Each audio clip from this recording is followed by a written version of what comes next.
Today we are going to be showing you how to lay a patio with a step-by-step process that is easy to follow. All you'll need is Sika FastFix, some patio tiles, sand, a shovel. You'll also need a brush, bucket and water. Don't forget your sponge.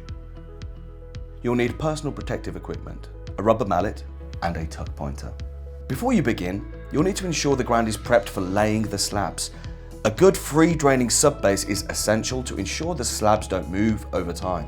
Lay the slabs level to the mortar bed using a rubber mallet and level. Continue laying the slabs until you have covered the area. Once you have laid all your slabs and the mortar is set, you can now use Sika FastFix All Weather to fill the gaps in your patio. This product comes in a variety of colours to match your slabs. Wet the entire area first and let the water drain away between the cracks.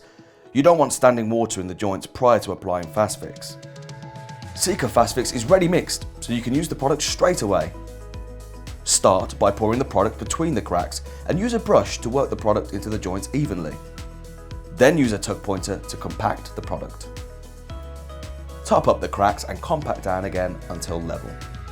Brush away any excess product and leave to set for around 6 to 12 hours, longer if the temperature is under 15 degrees. We hope that you found this tutorial useful and we look forward to seeing you on the next one.